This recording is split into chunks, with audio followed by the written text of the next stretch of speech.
Hello everyone, welcome to Khandelkar academy.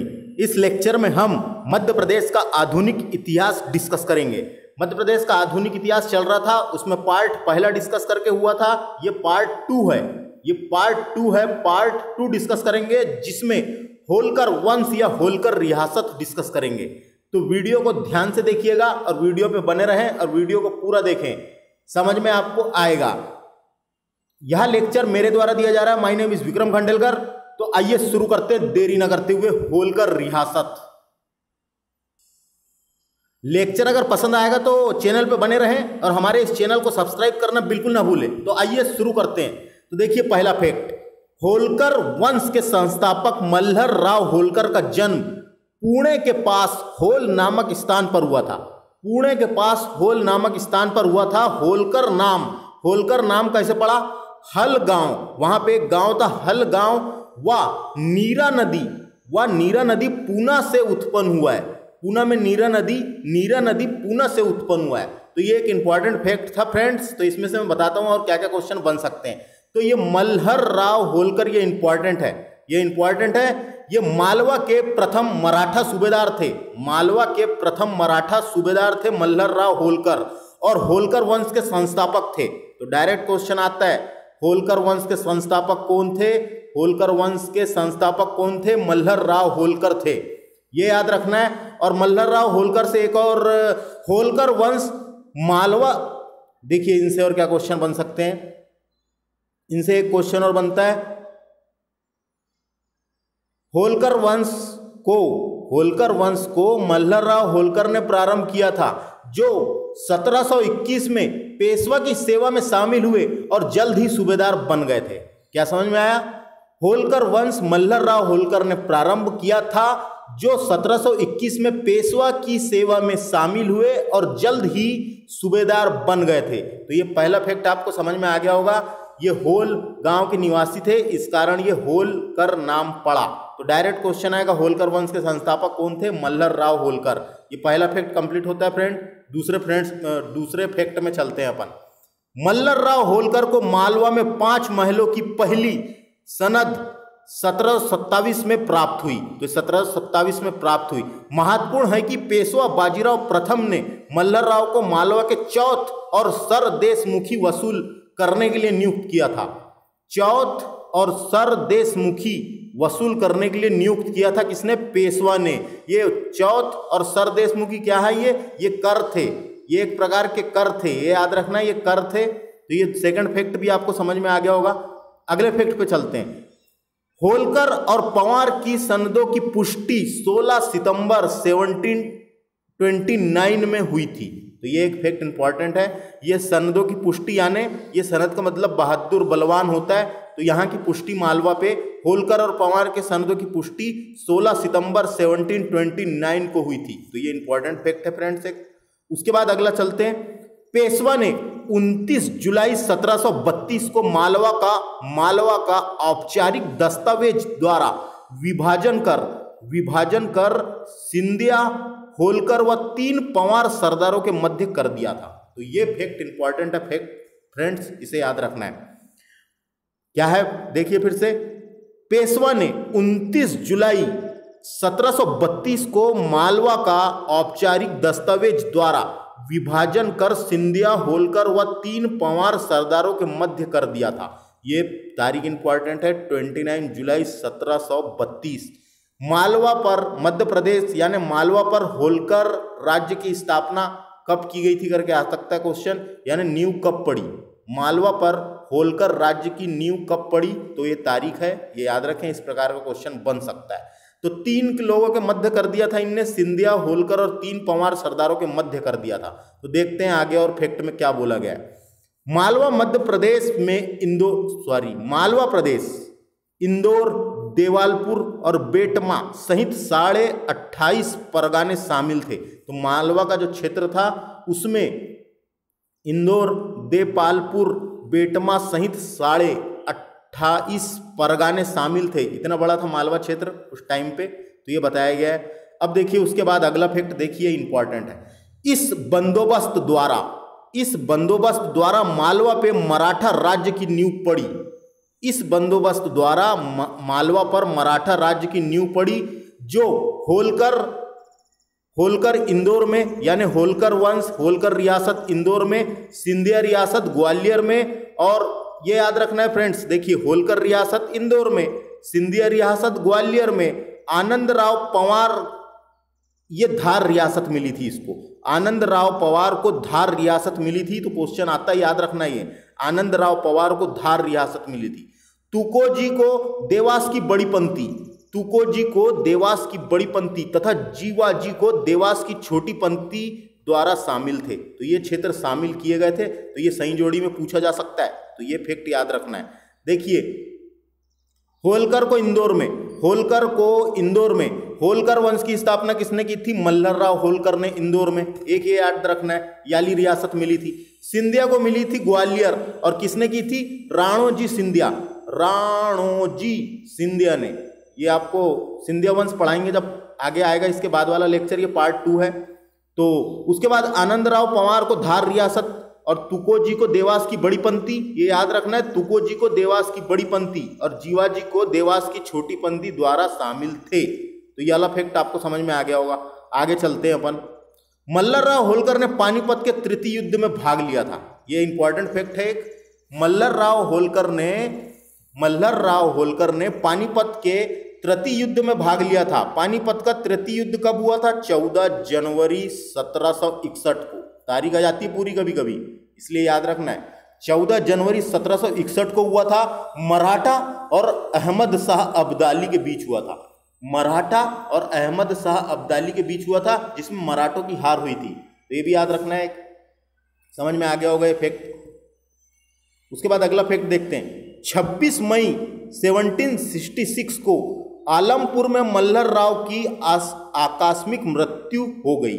तो मल्हर राव की मृत्यु हो गई, कब की बात है? ये तारीख लिखी हुई है। और मल्हर राव होलकर की समाधि कभी कहाँ पूछेगा, कहाँ पर है? तो आलमपुर जो है भिंड में। तो डायरेक्ट आता है क्वेश्चन, मल्हर राव होलकर की समाधि कहाँ पर है? भिंड में। तो ये याद रखना है, भिंड में, आलमपुर भिंड में है। तो यहाँ तक समझ में आया आपको।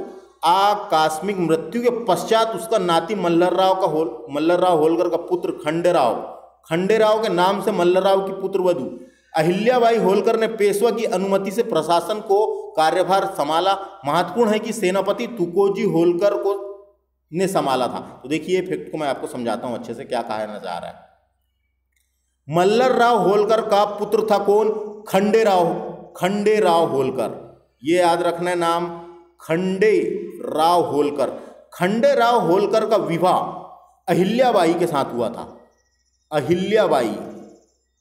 अहिल्याबाई होलकर के साथ हुआ था खंडेराव का विवाह। तो आपको समझ में आ गया होगा। मल्हर राव होलकर का पुत्र था खंडेराव, और खंडेराव का विवाह हुआ था अहिल्याबाई होलकर के साथ, और अहिल्याबाई को देवी भी कहा जाता था। याद रखना है, इस प्रकार के क्वेश्चन स्टेट लेवल में पूछ लिए जाते हैं, खास करके व्यापम डीपली क्वेश्चन पूछे जाते हैं। जब ऐसे क्वेश्चन आते हैं, देवी किसे कहा जाता था? देवी अहिल्याबाई कहा जाता था। खंडेराव के साथ हुआ था इनका विवाह। तो ये याद रखना है। तो देखिए उसके बाद आगे यहां से क्या क्या है। तो खंडेराव का विवाह हुआ था, पुत्र वधू यानी बहू होता है, तो मल्हर राव होलकर की बहू अहिल्याबाई ने शासन संभाला। तो बाद में अहिल्याबाई ने शासन संभाला, तो अहिल्याबाई होलकर ने पेशवा की अनुमति से प्रशासन का कार्यभार संभाला।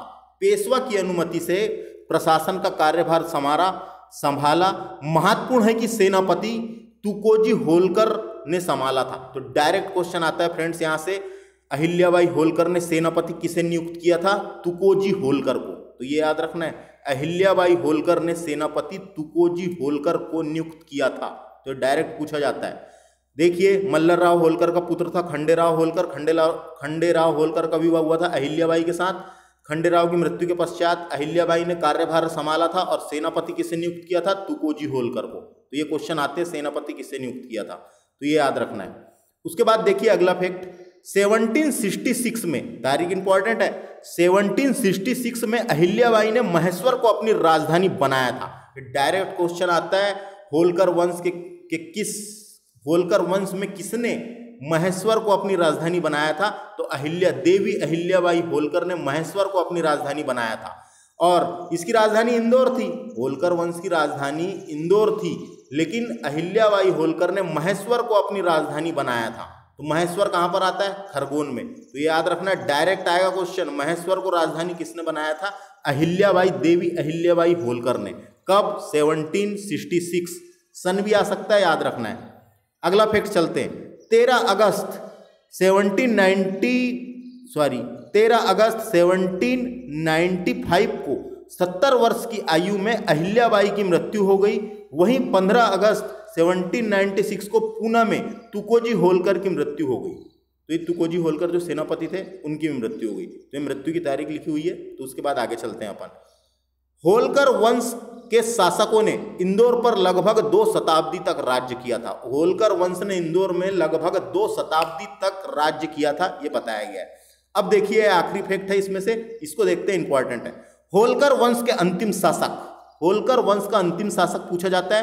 होलकर वंश का अंतिम शासक राजा यशवंत राव होलकर द्वितीय है फ्रेंड्स, ये याद रखना है। ये द्वितीय है, यशवंत राव होलकर अलग थे, ये द्वितीय है। होलकर वंश के अंतिम शासक राजा यशवंत राव द्वितीय के समय इस राज्य का विलय भारतीय संघ में करके मध्य भारत का अंग बना। तो देखो क्या होता है, 1947 में देश आजाद हुआ। देश आजाद हुआ तो उस समय राजा कौन थे? यशवंत राव होलकर द्वितीय। तो इनके समय इस राज्य का विलय यानी मिल गया, इस राज्य का विलय भारतीय संघ में करके मध्य भारत का अंग बना। तो ये जो मालवा क्षेत्र है, ये मध्य भारत का अंग बना। अपन पढ़े हैं ना मध्य भारत वाला क्षेत्र।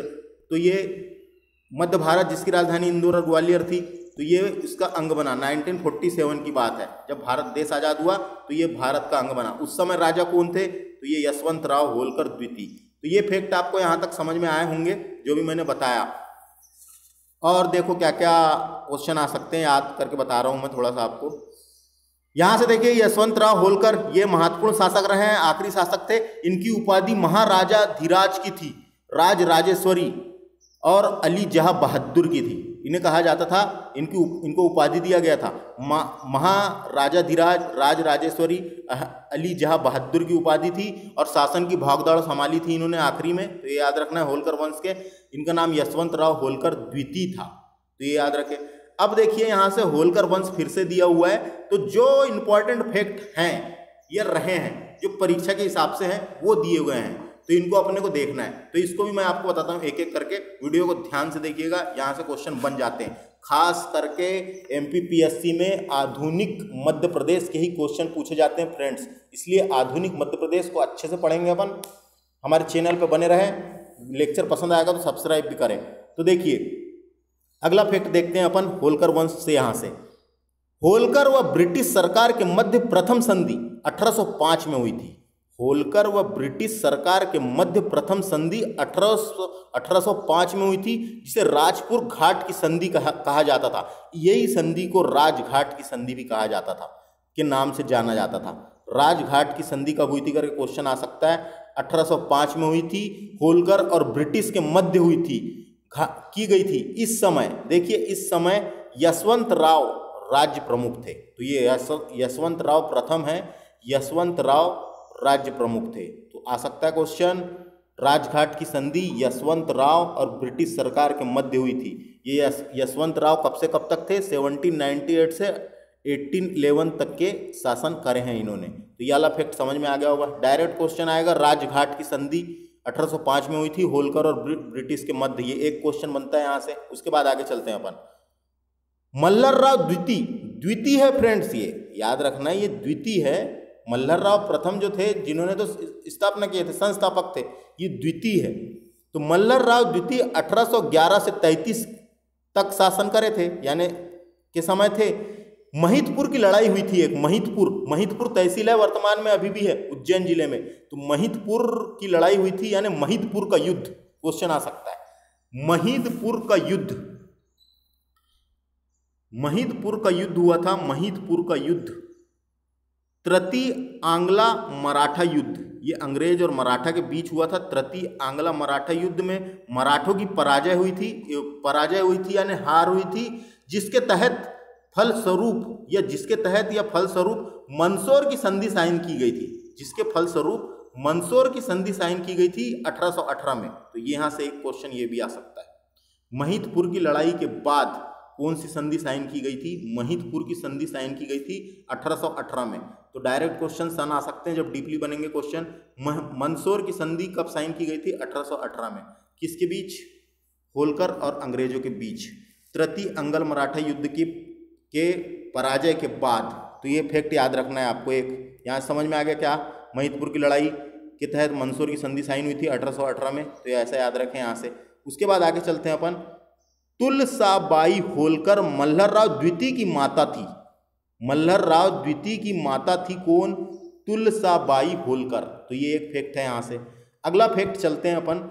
1857 की क्रांति के समय तुकोजी राव होलकर द्वितीय, देखिए द्वितीय है ये, तुकोजी राव होलकर द्वितीय राज्य प्रमुख थे। डायरेक्ट क्वेश्चन आएगा, होलकर वंश के कौन से शासक 1857 की क्रांति के समय राज्य प्रमुख थे? तो देखिए 1844 से 1886 तक के ये राज्य प्रमुख थे, यानी शासन चला रहे थे। तो 1857 की क्रांति के समय तुकोजी राव होलकर द्वितीय राज्य प्रमुख थे। तो इनका नाम याद रखना है। तुकोजी राव होलकर राज्य प्रमुख थे 1857 की क्रांति के समय। तो ये एक फैक्ट हो गया। उसके बाद आगे चलते हैं अपन। इस वंश के अन्य शासक कौन कौन रहे हैं वो देख लेते हैं। इस वंश के देखिए यहां से एक और फैक्ट याद आ रहा है। 1857 की क्रांति के समय तुकोजी राव होलकर द्वितीय राज्य प्रमुख थे। और ये तुकोजी राव होलकर द्वितीय जो थे, ये भारतीय विद्रोह के दौरान ब्रिटिश ईस्ट इंडिया कंपनी के प्रति वफादार भी थे। भारतीय विद्रोह के दौरान ब्रिटिश ईस्ट इंडिया कंपनी के प्रति वफादार भी थे। तो क्वेश्चन आ सकता है ये उनसे अच्छे संबंध थे, वफादार भी थे। तो ये क्वेश्चन। उसके बाद देखिए इस वंश के अन्य शासक शिवाजीराव होलकर रहे हैं, यालेसन से यालेसन तक रहे हैं। उसके बाद तुकोजीराव द्वितीय, जो मैंने बता दिया 1857 की, सॉरी ये 1857 की वो नहीं है, तृतीय है ये, तुकोजीराव तृतीय हैं, ये शासन रहे हैं। तथा आखिरी में कौन रहे हैं? यशवंत राव द्वितीय। देखिए यशवंत राव द्वितीय 1926 से लेकर 1948 तक के शासन रहे हैं। तो ये याद रखना है। कभी कभी क्वेश्चन आता है तो ये तुकोजी राव तृतीय का नाम देता है। होलकर वंश के अंतिम शासक तुकोजी राव तृतीय का नाम देता है। तो ऑप्शन के हिसाब से डिपेंड रहेगा, याद रखना है। और क्वेश्चन आएगा भारत की आज़ादी तक इंदौर राज्य पर किसका शासन था? तो ये यशवंत राव द्वितीय का। इंदौर को मध्य प्रदेश में 1556 में विलय कर दिया गया। तो ये मध्य भारत का अंग बना। तो ये आपको बता दिया था मैंने। यशवंत राव होलकर द्वितीय के समय राज्य का विलय भारतीय संघ में करके मध्य भारत का अंग बना था। तो किसके समय बना था? यशवंत राव द्वितीय के समय। देखिए 1948-47 में देश आजाद हुआ, 48 की बात है। उसके बाद आगे चलते हैं। यहाँ से कुछ इंपॉर्टेंट फैक्ट याद आ रहे हैं। देखिए ये थोड़ा सा बचा है, इसको भी देख लेते हैं, वीडियो बने रहे।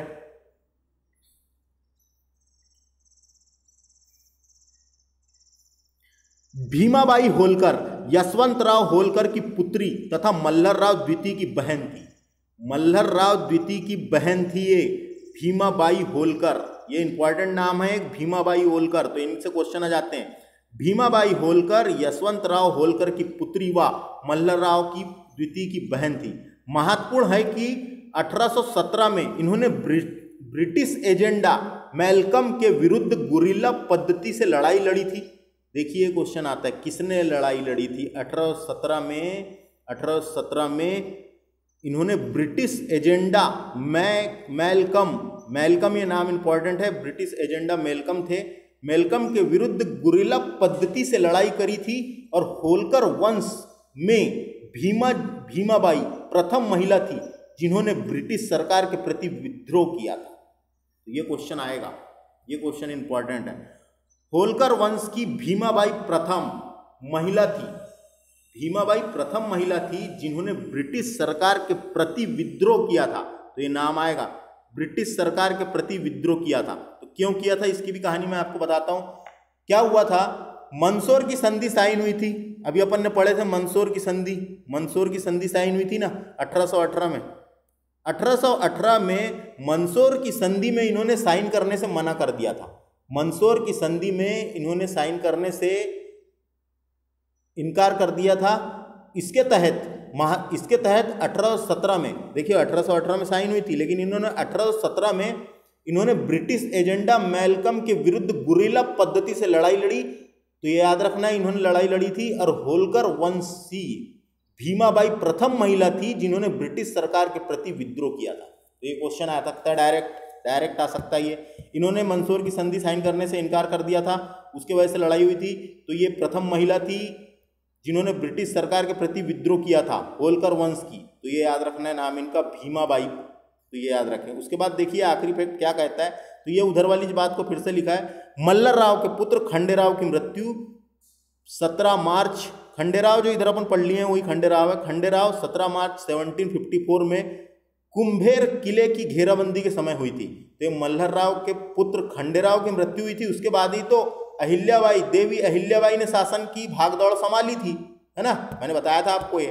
तो वीडियो को ध्यान से देखिए। तो मल्हर राव के पुत्र खंडेराव की मृत्यु 17 मार्च 1754 में कुंभेर किले की घेराबंदी के समय हुई थी। तो ये आ सकता है, कुंभेर के किले की घेराबंदी के समय हुई थी। तो ये था होलकर रियासत। हमने काम का डिस्कस किए, जो भी परीक्षा के हिसाब से इंपॉर्टेंट है वो सब डिस्कस किए। तो वीडियो को ध्यान से आपने देखे होंगे, तो क्वेश्चन आप बता सकते हैं।